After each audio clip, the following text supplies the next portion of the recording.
literacy. Oh, really? Yes. My goodness. such a diversity and breadth of skills. Jadi tadi Ajahn mengatakan bahwa ini diambil dari Anggutara Nikaya 1062. Jadi kalau dilihat nomor berapa menunjukkan sutta yang keberapa, kalau untuk dijelasin itu agak sedikit complicated, agak sedikit sulit. Jadi ini adalah Anggutara Nikaya, jadi ini numerical berdasarkan nomor. Jadi kalau diorganize, disusun berdasarkan nomor. Jadi ini adalah 1062. Kalau 10 itu menandakan ada 10 hal di dalamnya. Jadi kalau Anggutara 1 berarti ada satu hal di dalamnya. Kalau Anggutara 2 berarti ada 2 hal di dalamnya. Kalau Anggutara 3 berarti ada 3 hal di dalamnya. Nah ini karena 1062 maka ini ada 10 hal di dalamnya. Alright, thank you. And so far on the sutta we've discussed the first sentence, mendicants. It is said that no first point of craving for continued existence is evident, before which there was no craving for continued existence, and afterwards it came to be. So this is how far we got in the first session. Jadi tadi di sesi pertama yang selama 1 jam itu Bante hanya membahas satu kalimat yang awal, di mana dikatakan bahwa para biku ini dikatakan bahwa awal pertama mulanya daripada craving itu adalah keserakahan. Jadi bagaimana asal mulanya keserakahan itu timbul, biku itu tidak dapat dilihat. Sebelum ini juga tidak dapat dilihat, keserakahan itu tidak ada, timbul tidak ada timbulnya, dan setelah itu pun baru kelihatan dia timbul, tapi nggak bisa dilacak maksudnya awal mulanya itu pertama kalinya dari mana. Walaupun demikian, maka timbulnya keserakahan masih tetap dapat dikatakan bahwa dia timbul atau ada karena adanya kondisi yang spesifik atau kondisi yang khusus. Good, thank you. Now, we still haven't finished. We still got more in that first sentence. Jadi kalimat yang pertama itu sebenarnya belum selesai, ada terusannya dari kalimat pertama. Alright, so what more is there to discuss? Okay, a couple of points I wanted to mention before we go on. First thing is this word anyayati, which I've translated as is evident. Jadi yang pertama adalah kata anyayati dipalingnya, yang artinya adalah evidence atau bukti. So notice the Buddha doesn't quite say that there is no first point of existence. Right? He says that no first point of existence is evident, or you could translate it, no first point of existence can be found. Yeah? So he's not quite making a statement about whether there is one or isn't one. He's making a statement about the limits of knowledge.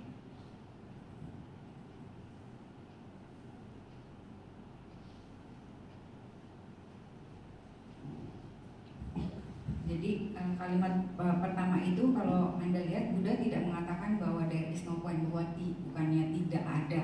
Ya, jadi dikatakan no point is evident, bahwa tidak ada titik sebagai buktinya. Ya. Jadi atau disebutkan can be found, atau tidak ada titik yang dapat ditemukan. Jadi Buddha bukan mengatakan apa pentingnya apakah ada atau tidak ada, tapi ada batasannya, ada limit. Jadi ada batasannya, itu yang poin pentingnya. So the second point I wanted to make is the Buddha mentions here the idea of a specific condition, irapacaya. Hal kedua yang Buddha sampaikan yang penting adalah irapacaya, bahwa adanya kondisi yang spesifik atau kondisi yang khusus. So this term, irapacaya, is a very characteristic term that the Buddha used. Jadi kata irapacaya ini adalah kata yang khusus yang Buddha, yang sangat karakteristik, sangat khusus digunakan oleh Sang Buddha. What it means is that the Buddha is not just saying that there is a condition for things. He's saying that there is a specific condition that we can name what that condition is. Jadi kalau diperhatikan, Buddha bukan saja mengatakan bahwa ada kondisi, tapi ada kondisi khusus. Jadi ingat, kata-kata yang pentingnya adalah spesifik, ada kondisi khusus, sehingga kita dapat mengidentifikasi kondisi apakah tersebut. So sometimes. Pardon? Sorry, no, my bad. Sorry about that. So Sorry, Mr. Sound Person. You're doing a great job up there. Congratulations. You always have to, because I used to be a musician, so I always have appreciation for the people who are doing the audio and the sound work. Good. Okay. Where was I? Yes, specific conditions. So sometimes you'll hear people say things like, the Buddha taught about interdependence. The Buddha taught about how everything is connected. And of course, that's not false to say that, right? It's quite true that everything is interconnected. But what the Buddha was actually talking about was something that was very specific. Not just generally everything is interconnected, but this thing is connected to that thing.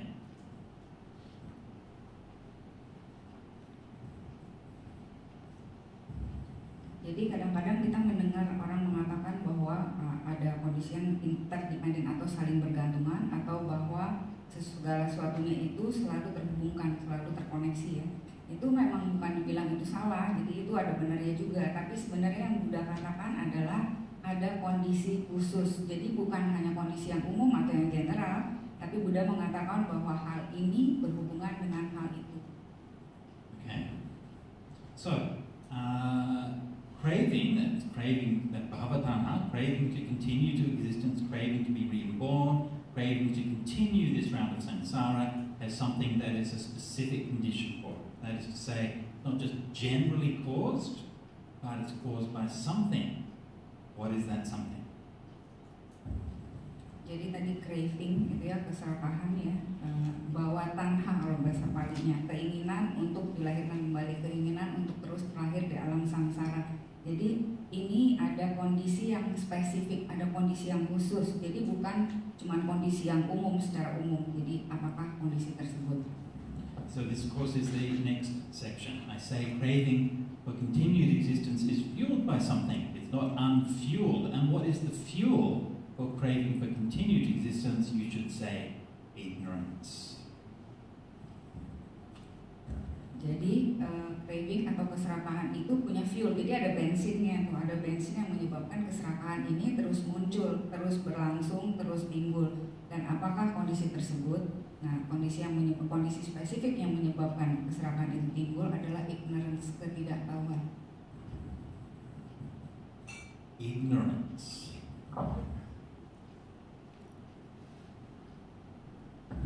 Ketidaktahuan. Ini saya mohon maaf dulu ya, mungkin saya terjemahinnya agak lambat karena saya harus nyatet. Kalau Taswan itu adalah penerjemah profesional. Aslinya profesinya adalah penerjemah. No, I'm explaining that for me it takes time for me to write. I'm not like Taswan because he's a professional translator. Good, it's good, very good mindfulness practice. Juga merupakan praktek mindfulness yang bagus kalau buat saya. What I can do, if you want, what I can do is we begin the translation. I can just talk in very short sentences, and then as we keep going, I can talk longer and longer, and then I can see where you break. Would that be compassionate? We can try and see how it goes. Jadi Ajahn bilang kalau ini buat saya latihan buat mindfulness katanya. Jadi sebenarnya kalau orang mindfulnessnya bagus, jadi dia bisa ingatnya panjang. Jadi kata Ajahn akan mulai pendek-pendek dulu, tapi nanti makin lama makin panjang. Terus Ajahn nanti mau ngetes saya sampai batas mana udah nggak ingat. I'll tell you how I do it.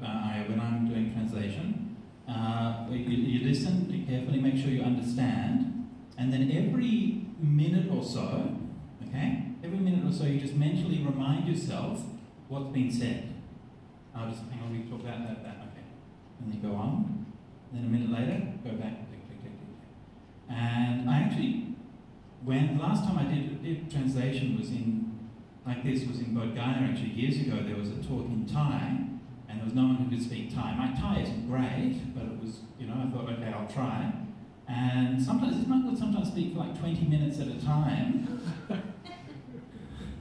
and I'm like sitting there just trying to keep track on it. And I managed to do it, and I managed to keep track on it. And that was the technique that I used. Yeah? Listen, pay attention. Every minute, just check back. We went over that. Okay, remind yourself. A minute later, we'd gone over, we went over that. That way you can do it. I said, do they want me to translate what you just said to me? Sure, it's a good technique. Oke, karena Ajahn terjemahin aja. Jadi Ajahn itu dulunya kalau terjemahin, jadi ada Ajahn pernah menerjemahkan dulu waktu dibuat gaya dari bahasa Thai ya. Dan bahasa Thai-nya Ajahn menurut Ajahn tidak begitu jago gitu. Tapi Ajahn jadi ngedengerin aja, jadi nggak mencatat, jadi mendengerin gitu.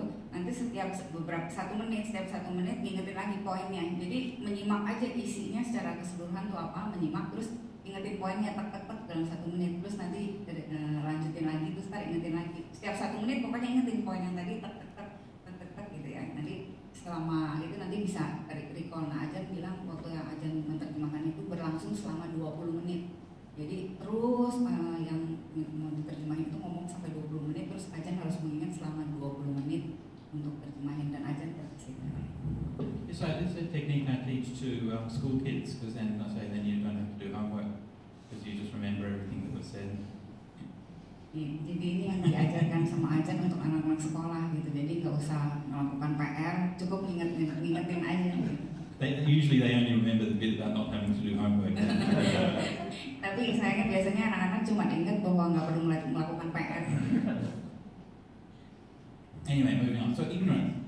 Pali, the Pali word is avidya.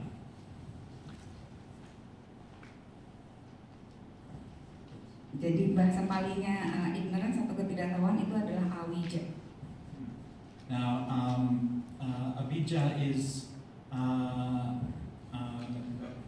obviously can be used as a general word for not knowing things, but in the Buddhist sense, and in the sense of dependent origination, it specifically means not knowing the Four Noble Truths. Jadi avijja ini boleh dikatakan sebagai kata umum, yaitu tidak mengetahui sesuatu. Tapi kalau di dependent origination atau kita semua pada, ya saling ketergantungan, ini spesifik kata yang khusus untuk dikatakan bahwa tidak mengetahui tentang 4 kesunyataan mulia. Suffering, the origin of suffering, the end of suffering, and the path of practice leading to the end of suffering. Jadi isi 4 kesunyataan mulia adalah suffering itu duka ya, kemudian asal mula dari duka, kemudian berakhirnya duka, kemudian jalan yang menuju sampai berakhirnya duka. Now the Buddha said that all of his discourses can fit inside the Four Noble Truths. Nah, jadi semua ajarannya Sang Buddha, ini Buddha yang mengatakan sendiri bahwa semua ajaran Sang Buddha itu dapat masuk dalam 4 kesunyataan mulia. And in this particular case, we can see that that is true. Dan dalam hal ini, dalam sutta ini, kita dapat melihat bahwa hal ini adalah benar. Because when the sutta is talking about the first origin of samsara, he's talking about the endlessness of the round of rebirth, which is dukkha, the first noble truth.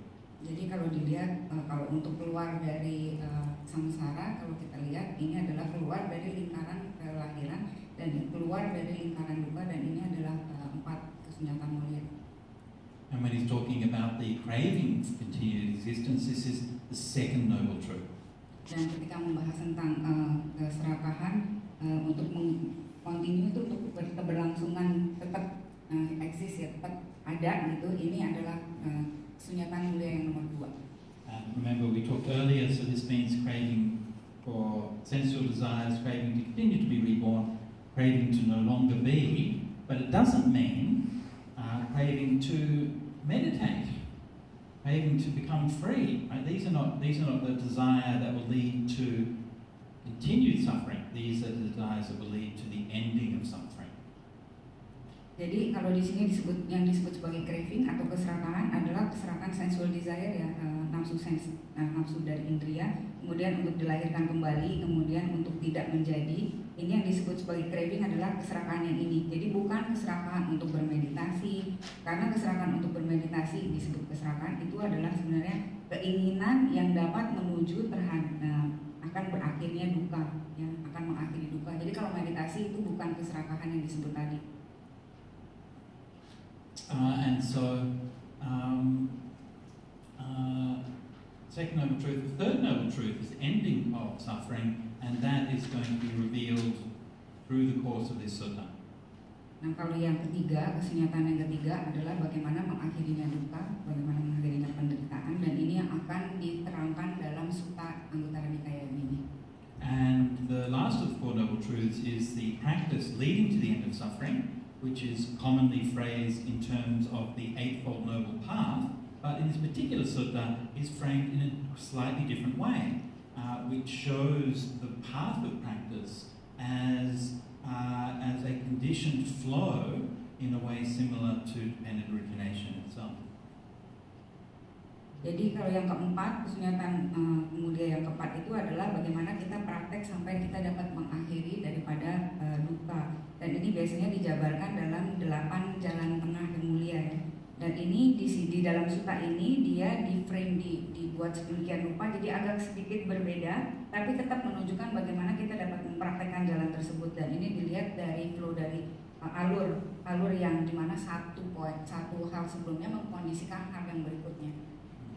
So when the Buddha mentions avijja here, or unknowing, then through understanding the Dhamma, understanding the teachings in this sutta and in the suttas, and through applying and seeing them in the context of one's own body and mind, then we are undoing ignorance. We're shining a light and we're dispelling the darkness of ignorance. Jadi di sini kalau misalnya awijja ketidaktahuan, ya tidak mengetahui sesuatu. Di sini kalau kita disebutkan sebagai mengerti, dalam hal ini mengerti dhamma atau mengerti sutta, maka kita akan mengaplikasikannya kepada kita punya tubuh sendiri, kita punya jasmani dan kepada kita punya batin sendiri, sehingga pada saat itu kita secara tidak langsung kita mengangkat ketidaktahuan tersebut. Jadi seperti kayak ada sinar yang menerangi kegelapan dalam ini.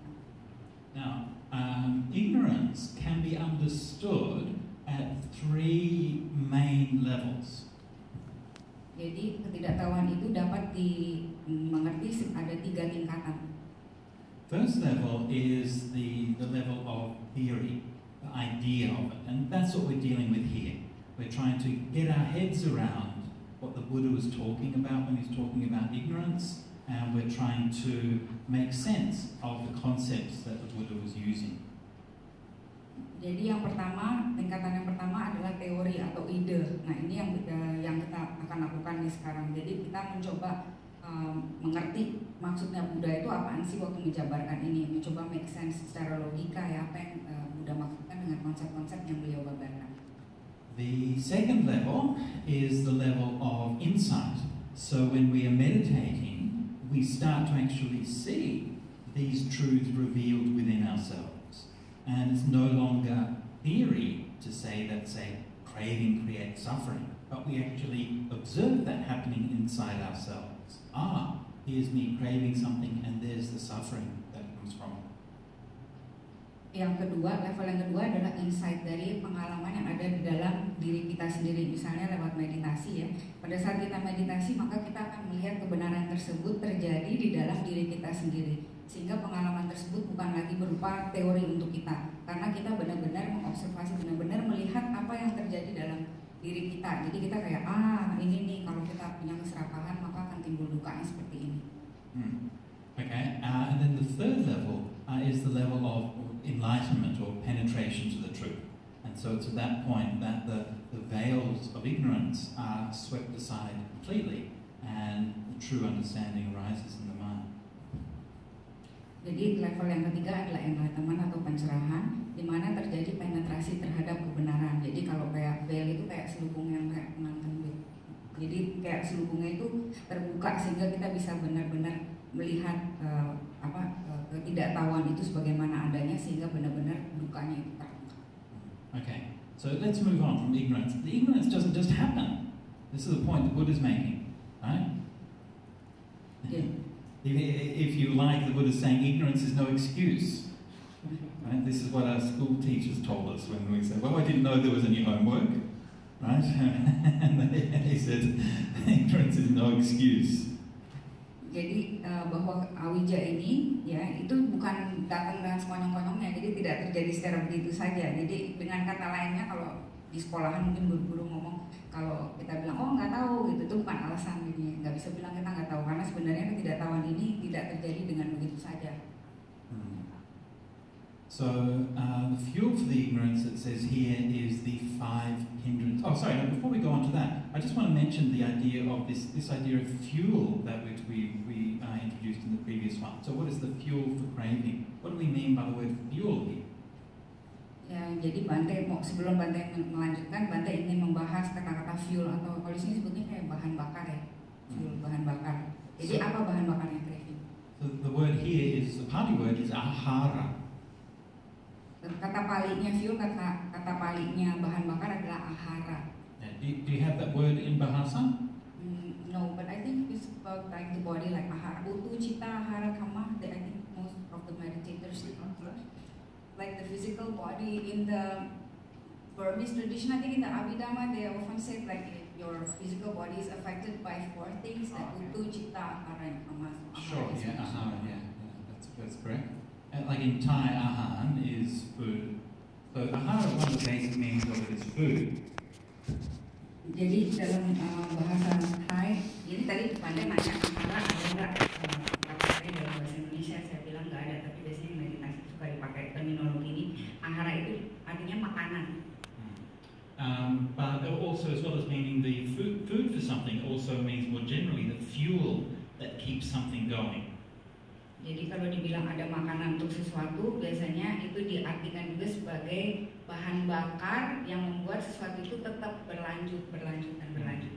So we could translate this the food for ignorance or the nutriment for ignorance, but I wanted to translate it as the fuel for ignorance. But I think that conveys better the idea that this is like an engine. It's like something which is a process that's being ongoing.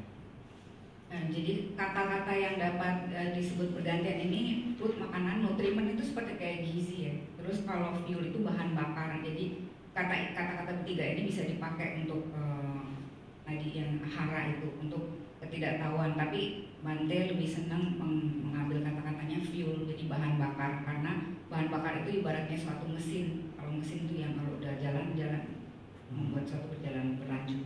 Remember how before the lunch I talked about how this understanding of the Buddha was very empowering, because you're not just the creator of suffering, but you can also be the ender of suffering.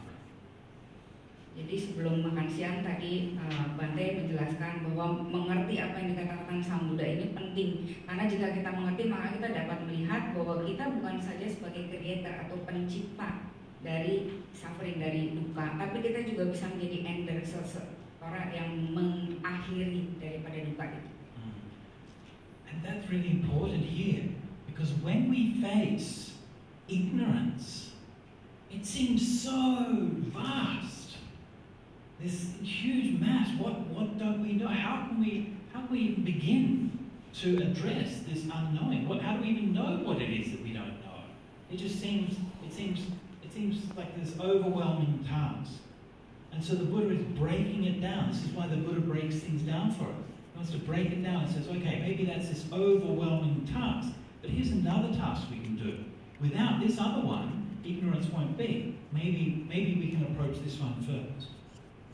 Jadi hal yang penting di sini ya, kita perlu melihat, kalau kita melihat bahwa ketidaktahuan itu tampaknya sebagai sesuatu yang besar sekali, yang luas sekali, sehingga begitu menakutkan bagi kita, karena kayaknya kita itu bisa udah tertenggelam di dalamnya ya. Jadi kita merasa aduh bagaimana kita mulainya gitu Pak, bagaimana kita bahkan bisa mengetahuinya gitu ya. Jadi Buddha supaya benar-benar membuat kita ini nggak seperti orang yang kayak ketakutan tenggelam, Buddha break, jadi dipatahin satu-satu, diputusin satu-satu. Jadi kalau kita lihat, kalau yang tadi kan besar banget, kayaknya seolah-olah kalau dikasih tugasnya kebanyakan gitu. Nah ini sama Buddha dibagi, sehingga kalau Buddha mengatakan kalau hal ini kamu lakukan, maka yang ini nggak akan terjadi. Kalau hal ini yang kamu lakukan, hal ini nggak terjadi. Jadi Buddha membuatnya sebagai bagian yang sudah dipecah-pecah. So the 5 hindrances. Jadi 5 rintangan batin. 5 hindrances: sense desire, ill will, sloth and torpor, restlessness and remorse, and doubt.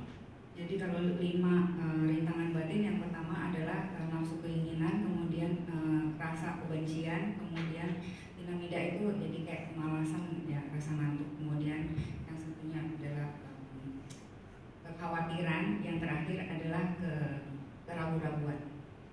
So, very likely, while you're here on the retreat, all of these 5 hindrances will be your close friends. Jadi selama retret meditasi, kelima rintangan batin ini adalah teman baik Anda. And And when you're sitting there thinking, oh, I'm hungry, I hope lunch is going to be good, then this is the first one, sense to desire. Jadi kalau Anda sedang duduk meditasi terus tiba-tiba aduh saya lapar, maka itu adalah rintangan batin yang pertama. And when you're thinking, oh, that person over there is so annoying, why do they keep falling asleep while they're meditating? Then this is ill will. Jadi kalau terus Anda lihat yogi yang lainnya ketiduran dulu terus Anda kesal, aduh orang itu ngeselin banget sih meditasi tidur terus, nah itu rintangan batin yang kedua. And if you're the one who's falling asleep while you're meditating, that's sloth and torpor. Nah kalau Anda yang tidur sendiri pada saat meditasi, maka itu Anda mengalami rintangan batin yang ketiga. Then restlessness. We already had a few of these came up in the discussion after the session yesterday. Restlessness, often in meditation, restlessness is like, oh, I want to go faster, where's Nibbana, where's Nibbana? Kalau yang rintangan batin keempat yang kegelisahan itu biasanya timbulnya adalah Anda ingin cepat-cepat, jadi pas meditasi pengennya aduh mana nih Nibbana gitu, pengennya cepet. So restlessness goes to the future while remorse drags up the past. Jadi kalau kegelisahan itu mengarahnya ke masa depan ya. Sedangkan kalau remorse penyesalan itu mengarahnya ke penyesalan itu ke masa lalu. Maybe you think of something that you said before you came on the retreat or something that you regret, and then those thoughts will come back and haunt you. Jadi kalau Anda sebelum pergi retret Anda mengatakan hal-hal yang tak baik, itu nanti pada saat meditasi hal tersebut akan timbul. Anda akan keingat masa lalu, kemudian Anda akan menyesal. Nah itu rintangan batin yang keempat. These are our ghosts of the past that haunt our minds. Ini adalah hantu dari masa lalu yang menghantui Anda. And finally, doubt. Dan yang kelima adalah keraguan-keraguan. Again, we discussed that a little bit in the session after the talk this morning. Tadi ada satu sesi diskusi di atas, ada diskusi tentang hal ini, keraguan-keraguan. So the word nivarana is an interesting one. We translate it as hindrance. But actually it comes from a root meaning to wrap around or obstruct something. Jadi kata-kata paling niwarana itu diterjemahkan sebagai rintangan, tetapi asal katanya, akar katanya adalah to wrap around, jadi membungkus sesuatu atau obstruct, menghalangi sesuatu.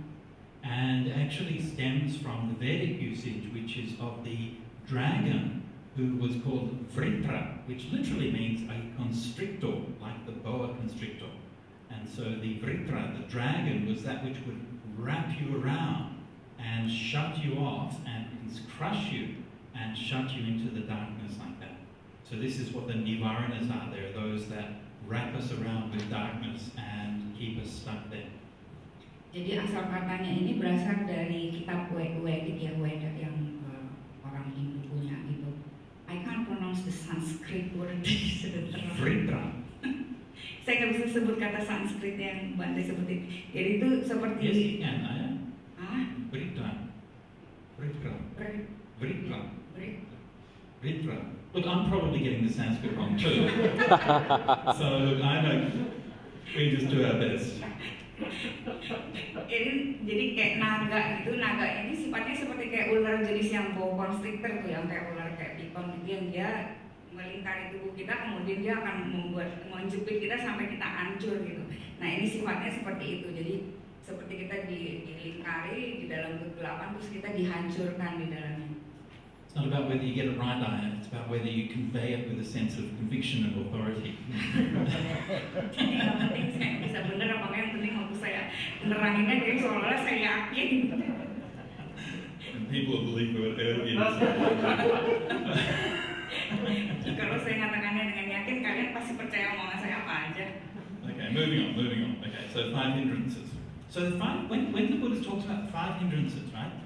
He's already like that. He's already broken down that whole kind of huge impenetrable mass of ignorance. It's now broken down into some things that okay, we can get a bit more of a handle on that, right? You can begin to see, oh yeah, that these things are going, and you can see sometimes they're in the mind and sometimes they're not. So it's a bit more of a practical teaching, which is already telling us that it's a bit more approachable than just understanding things in terms of ignorance.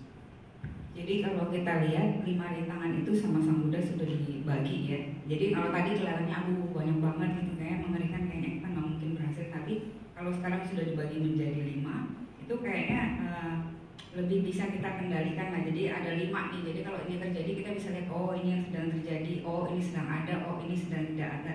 Jadi seperti suatu ajaran yang lebih bersifat praktek praktisi ya, yang kita bisa praktekkan. Jadi seolah-olah lebih approachable, lebih bisa lah kita lakukannya, kita bisa lah kalau mengatasi inilah.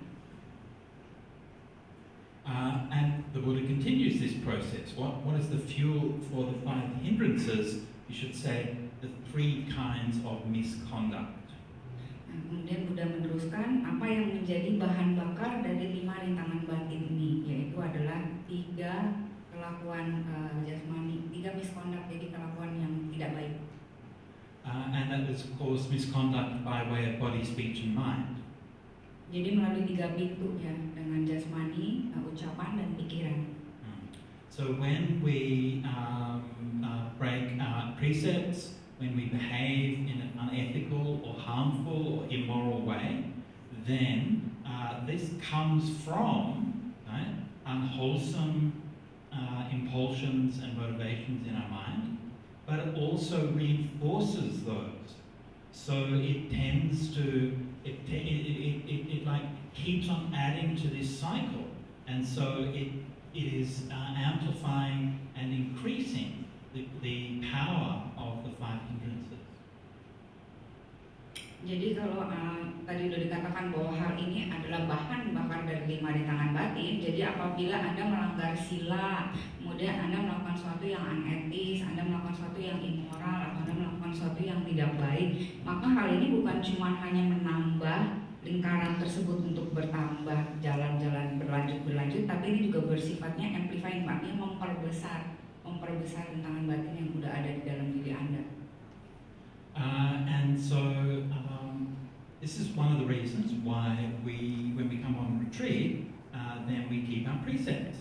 Because just by keeping our precepts and stopping these 3 kinds of misconduct, we are helping to starve the 5 hindrances of their fuel. Jadi ini mengapa alasan kalau Anda pergi ke retret, Anda sangat dianjurkan untuk menjaga sila Anda. Kenapa? Kalau Anda menjaga sila, tadi bahan bakar 3 kelakuan yang tidak baik yang melalui jasmani, ucapan dan pikiran, ini akan membuat lapar si 5 rintangan batin itu kan 3 hal ini yang membuat, yang ngasih makan, berarti ngasih makan 5 rintangan. Kalau 5 rintangan yang nggak dikasih makan, ya dia lapar, dia nggak bisa berjalan, dia nggak bisa berlanjut. Although I need to qualify that because we can take precepts to restrain our misconduct of body and speech, but restraining the misconduct of mind is a little bit harder. So that's what meditation is for.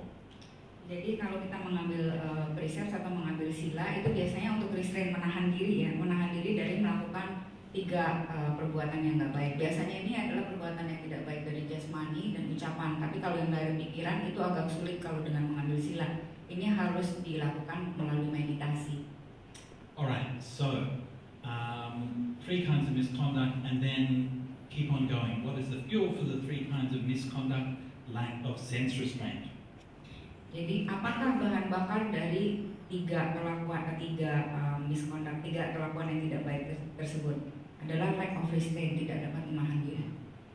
Okay, so lack of sense restraint is where we allow our eyes, ears, nose, tongues and body to be distracted and be taken up by all of the pretty things that the world has to offer. Jadi yang disebut tidak dapat menahan diri indria ini, 5 indria adalah apa? Saat mata kita, kemudian penciuman kita, telinga kita, kemudian pengecapan kita dan indria sentuhan kita ini terdistraksi atau teralihkan ke hal-hal yang ada di luar yang baik, bagus-bagus, yang menarik-menarik yang ada di dunia. And of course we live in a world which probably more than ever seems designed to undermine our sense restraint, to distract us in whatever ways that it possibly can. Jadi kalau kita lihat sekarang kita ini tinggal di dunia yang memang demikian, yang justru memang membuat kemungkinan kita untuk terdistraksi terhadap indera-indera ini yang memang lebih mudah. And you know, it should be fairly obvious that if you are not careful with these things, that this can very easily lead you into all kinds of misconduct. Nah, jadi sangat bisa dilihat sekali ya kalau Anda tidak berhati-hati dalam menjaga indera Anda, maka ini akan membuat Anda melakukan banyak hal yang tidak baik. It can lead you into sexual misconduct. Termasuk kegiatan seksual yang tidak baik. Or into, indulging in alcohol and drugs. Atau misalnya obat-obatan atau minum alkohol. Or in gambling. Atau berjudi.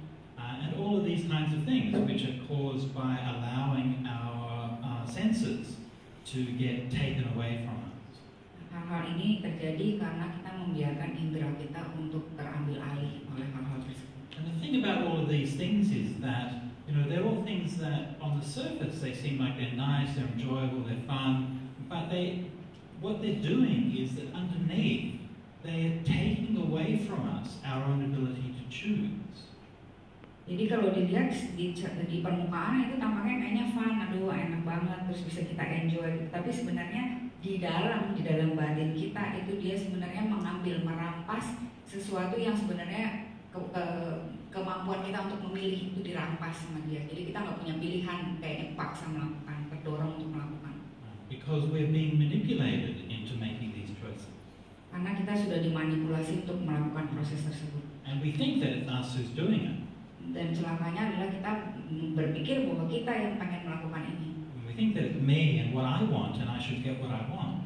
Kita jadi berpikir ini adalah saya ingin hal tersebut, makanya saya harus mendapatkan apa yang saya inginkan. But what you want is not yours.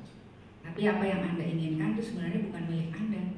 What you want has been very, very deliberately manipulated and created in you by other people.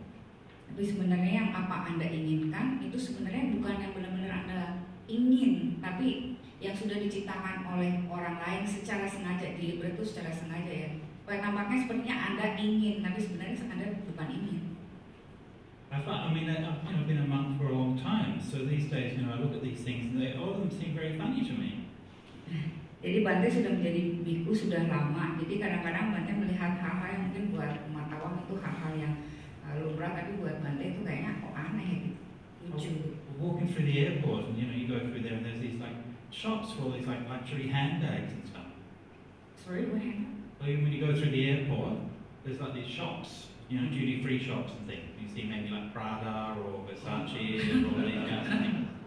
Jadi kalau pergi ke airport ada banyak toko-toko yang jual tas seperti Prada, Gucci dan Versace. I'm like, why would you pay thousands of dollars for a handbag? Aku mau bayar begitu mahal untuk beli tas. It's crazy. Masuk akal. And the guy who owns all those brands is like the second richest guy in the world. Dan orang yang memiliki brand tersebut, merek tersebut adalah orang kedua yang terkaya di dunia. And he built all of that wealth on one inexhaustible resource. Dan kekayaan dia itu dibangun oleh satu sumber yang inexhaustible, itu nggak bisa habis-habis ya. And look, you have to give him his due because like a lot of resources on the earth are limited, like fossil fuels or minerals and so on. These are very limited, but he built it on an unlimited resource. Jadi kalau Anda lihat sumber daya yang ada di bumi ini biasanya ada terbatas ya, itu fossil fuel gitu ya, terus mineral gitu semua kan ada batasannya. Tapi kalau yang desain bags ini nih, merek-merek ini, dia membangun hartanya itu tidak akan habis-habis. And that's the stupidity of rich people. Nah, itu adalah kebodohan orang kaya. Who just, oh yes, I have to have this bag, and I've got like a whole cupboard full, a room full of bags at home. Well, at one of my homes, and I'm just going to have to get. That's crazy. Why? I don't understand. Bante nggak mengerti kenapa orang merasa, aduh saya mesti punya nih tas yang seperti ini, dan mungkin udah punya satu yang merek ini, tapi mungkin mesti punya yang warnanya berbeda, jadi punya koleksi yang berbeda. Dan tadi Bante mungkin koleksi bagnya ada yang ditaruh di rumah ini, ada yang ditaruh di rumah itu, ini rumahnya juga ada banyak mungkin. So the Buddha is like just moderation. Jadi jalan tengah moderation itu artinya bisa tengah-tengah lah, jangan terlalu pengen banyak. If you need a handbag, it's okay. Kalau perlu tas boleh. Even if you want a nice handbag, that's fine. Mau beli tas yang bagus juga boleh. You know, but you don't need like dozens of them with all thousands of dollars. You don't need that much. Tapi nggak perlu sampai berlosing-losing tasnya. So this is that lack of sense restraint. Jadi ini yang disebut sebagai lack of sense restraint atau kurangnya dan menahan diri dari ini panca indera ya, kemampuan menahan diri. So what is the fuel for lack of sense restraint? Jadi apa bahan bakar kalau nggak bisa menahan diri dari 5 indera? And that's lack of mindfulness and situational awareness. Itu adalah lack of mindfulness, jadi tidak punya mindfulness dan awareness berarti situational awareness. Jadi penyadaran tentang situasi yang ada di sekitar. Okay. So I'm sure mindfulness we'll come back to later on in the course, so I won't talk about it in too much detail. Situational awareness, just briefly, Pali is sampajanya, and this means an understanding of the context, understanding of the situation and purpose of the context and surroundings that you're in. Jadi kalau yang tadi disebut penyadaran tentang sekitar, lingkungan di sekitar, ini kalau bahasa Palinya adalah sampajanya. Jadi konteksnya apa sih, isi maksudnya ini berhubungannya sebenarnya apa gitu, terus tujuannya ini apa, jadi harus melihat di situ situasinya seperti apa. And I'll tell you the difference between these two. Nanti Bante akan menunjukkan apa bedanya antara dua hal ini. I learned this on my first retreat. Dan Bante mengerti hal ini pada retreat pertama Bante. Or more precisely, I learned this right after my first retreat. Dan Bante, atau lebih tepatnya Bante mempelajari mengerti tentang hal ini setelah retreat pertama. So I did a month-long retreat at a monastery in Chiang Mai. Jadi retreat pertama Bante adalah di Vihara di Chiang Mai. Wat Rambun. Wat Rambun. Wat Rambun, yeah. And at the end of the retreat, they were doing it was just a small little building project in the monastery, and they demolished a little hut, just a one-room wooden hut, and they wanted to move the building materials to the other side of the monastery. And they asked a couple of the meditators if they would help them. Jadi apa yang terjadi setelah meditasi adalah mereka ingin menghancurkan satu gubuk di situ, kemudian mereka ingin memindahkannya ke tempat yang lain gitu, ke lokasi yang lain. Nah kemudian orang yang mau menghancurkannya ini nanya ke yogi-yoginya, pesertanya, ada yang mau ngebantuin nggak kita nih? Gitu. And so I thought, sure, of course I would help. Nah jadi Bante jawab, ya tentu aja saya bantu. And I thought, well, this is a good opportunity for me to practice mindfulness. Jadi buat Bante ini adalah suatu kesempatan untuk praktek mindfulness. Because it's the first time, literally this is the first time after my retreat that I had done anything apart from just meditating. Jadi buat Bante ini adalah kesempatan pertama kalinya setelah keluar dari meditasi, Bante dapat melakukan sesuatu yang benar-benar melakukan sesuatu, karena kalau pas lagi retreat kan cuma meditasi doang. Nah ini kesempatan pertama untuk melakukan sesuatu yang bukan meditasi doang. So I remember this still very clearly on the side of the building site. Okay, be mindful. I took one step. Mindful, I'm lifting my foot up. Mindful, I'm moving my foot along. Mindful, I'm putting my foot down. Jadi Bante benar-benar praktek mindfulness nih pada waktu jalan. Jadi angkat kakinya dengan mindful, dengan penuh perhatian, kemudian memajukan kakinya dengan penuh perhatian, kemudian meletakkannya dengan penuh perhatian. And I put my foot on a nail.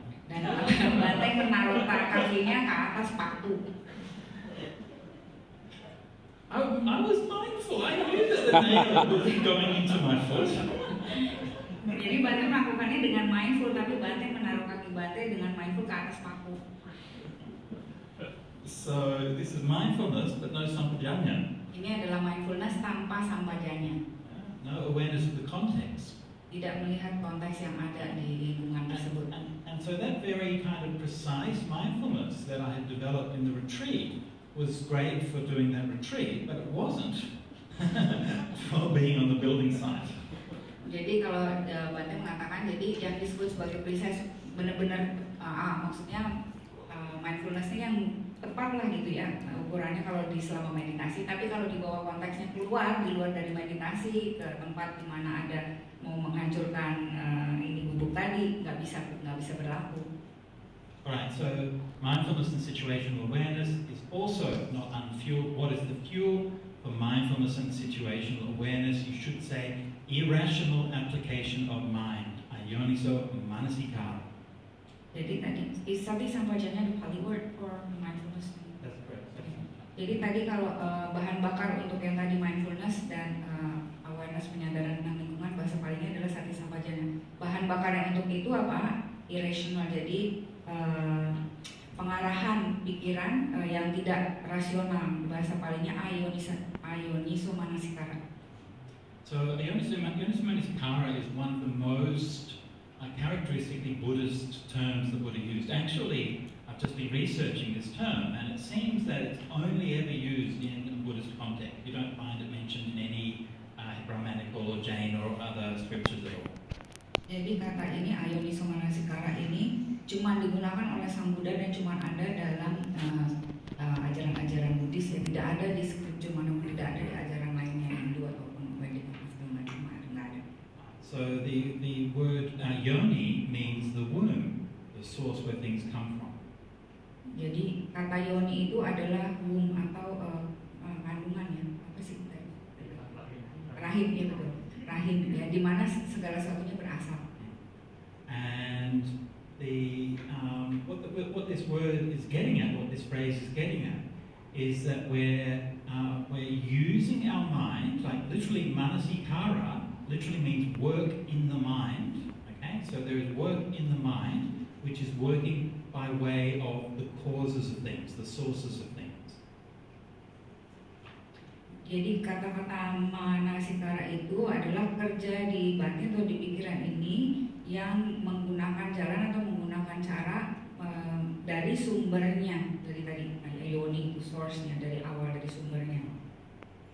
So what that means is that if we are specifically by applying our mind in terms of dependent origination, in terms of cause and effect, then this is yoniso manasikara, that we are looking at things in terms of their causes, and that we're following like a rational solution to things that goes step by step from the solution, step by step from the problem to the solution.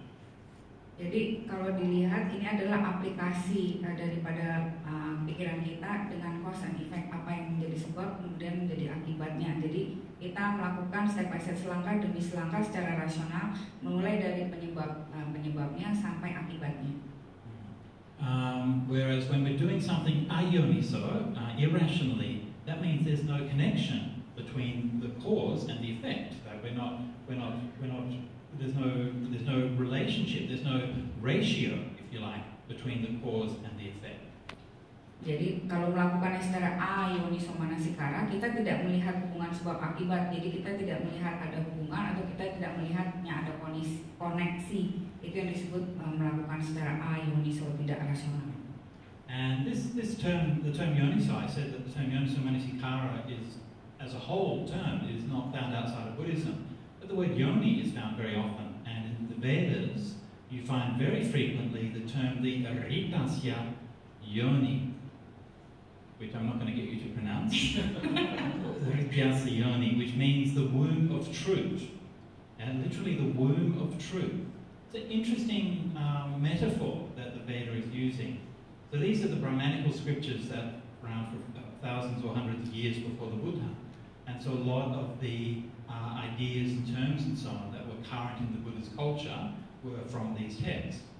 And so this idea of the womb of truth is sort of somehow related to this idea of Buddhist idea of the yoniso manasikara, that we're seeing things in terms of the source, tracing them back to the source, which is going to reveal the hidden truth or the hidden nature of something.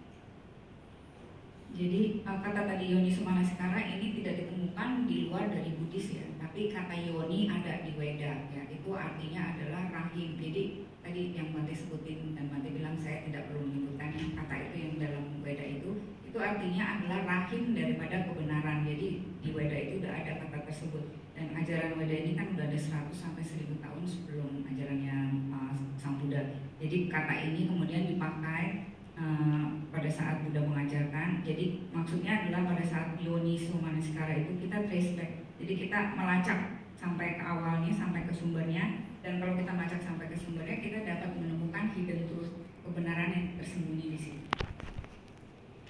Alright, so irrational application of mind.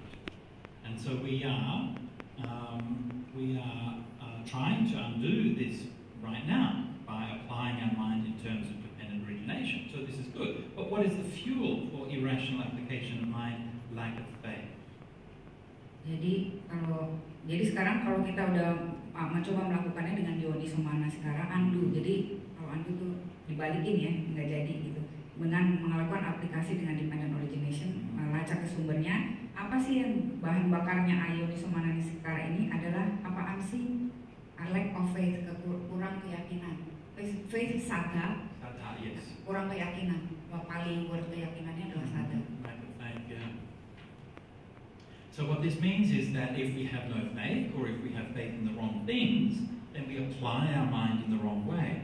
And rather than applying our mind in a way that's looking for a genuine solution to the problems of our lives, then we apply our mind in a way that is not going to lead to the true source of them, but is going to lead to something else, and going to lead to some kind of substitute or some false sense of solace. Now, of course, this Jadi kalau yang disebut adalah tidak adanya keyakinan, itu bisa juga berupa keyakinan, tapi keyakinan yang salah ya. Jadi kalau keyakinannya udah salah, maka aplikasi pikiran kita juga akan mengarahkan ke arah yang salah. Kalau mengarahkan ke arah yang salah, maka nanti kalau ketemu hal-hal yang ditemukan itu, hal-hal tersebut tidak genuine, tidak asli ya. Dan kalau tidak asli, kita tidak akan bisa menemukan solusinya ya. Jadi tidak akan bisa menemukan sumber daripada kebenarannya ya. Kalau kita menemukan, nanti yang ketemu adalah substitusi atau penggantian yang salah. What is the fuel for lack of faith? Listening to an untrue teaching, the Adalah. Jadi apakah yang merupakan bahan bakar sehingga kita tidak bisa punya keyakinan yang benar, yaitu mendengarkan dhamma yang salah, asadhamma. And what is the fuel for listening to an untrue teaching? Associating with bad people. Nah, jadi kalau kita nggak bisa mendengarkan dhamma yang benar, dhamma yang sesungguhnya, kenapa? Bahan bakarnya itu apa? Bahan bakarnya adalah kita berkawan dengan orang yang tidak benar, tidak baik. Okay, so I'm going to just pass out these last few phrases together. So when it says associating with bad people, doesn't necessarily mean associating with like evil people and criminals and things like that, but it means associating with people who don't understand, people who don't have a realization of the truth, and people who are not speaking about what is leading to true liberation. Jadi yang disebut sebagai bad person, orang yang tidak baik itu bukan berarti orang ini jahat atau orang ini kriminal, bukan. Tapi ini adalah orang-orang yang tidak mengerti tentang kebenaran, orang-orang yang tidak punya kemampuan untuk berbicara tentang kebenaran. Yeah. Now, actually, this last one is quite handy because again, it's very practical. Sebenarnya kalimat yang terakhir ini sangat handy, itu sangat praktis, ya, praktis kalau kita mengerti. And it's relatively easy to do. Dan sangat mudah untuk dilakukan. So let's say you're at work and you maybe you had an argument with your husband and you're talking to two of your friends at work. One of your friends says, "Oh, I know. If you're not getting on well with your husband, you should have an affair." and your other friend says, "Well, maybe try talking to your husband about it first." Jadi ini contohnya adalah kalau misalnya Anda kerja gitu ya, kemudian waktu Anda lagi pergi kerja sebelumnya Anda sedang ribut sama suami Anda, nah, kemudian waktu lagi di kantor gitu Anda mau curhat ke dua teman Anda lah gitu. Nah, satu teman Anda ngomongan, "Oh, gampang kalau Anda bertengkar sama suami Anda, udah Anda selingkuh aja," gitu. Sedangkan teman yang satu lagi bilang, kalau Anda lagi berantem sama suami, coba Anda ngomong dulu sama suami, ajak suaminya bicara dulu. And so this kind of thing happens all the time, doesn't it? Nah, hal seperti ini berlaku seperti biasa kan? Particularly happens a lot on social media. Dan terutama sering terjadi di sosial media. Yeah. And we know that this is a major feature, a major problem of our time. Dan ini adalah feature itu ya, tampilan yang sekarang di major banyak, gede banget, maksudnya ini yang udah sering terjadi di situasi kita sekarang ini. Because when you're on social media, you have or on the internet, you have what they call context collapse, which is where somebody just says something and it's just words on a screen. You don't know that person, you don't know their background, you don't know their intention, and everything's reduced to that same thing. And so you might have the wisest arahant in the world commenting to you on Facebook. Unlikely, admittedly, but still might happen, and you might have, you know, some bot, right? Some, you know, Russian bot farm or AI, or it could be some, you know, crazy person or something like that, and you don't know, and all you've got is the words in front of you on the page. And so this is why I you know, really encourage you, make sure that in your social media usage, limit it and block anybody who's an idiot. Just like block them. Don't try to engage with them or deal with them. If you think they sound like an idiot, just say, sorry. Jadi ini yang terjadi kalau di sosmed ya, Anda membuat interaksi tapi Anda nggak ngerti itu siapa, konteksnya orangnya siapa, Anda bisa Anda mengucapkan sesuatu gitu ya, tapi kan Anda nggak tahu orang itu backgroundnya apa, intensinya apa. Suatu ucapan itu bisa aja diucapkan oleh seorang arahat yang sangat bijaksana, kata Ajahn sih kemungkinan besar tidak gitu. Terus tapi bisa juga itu diucapkan oleh seorang Rusia yang nggak tahu apa, terus AI ya, artificial intelligence atau robot atau apa gitu ya.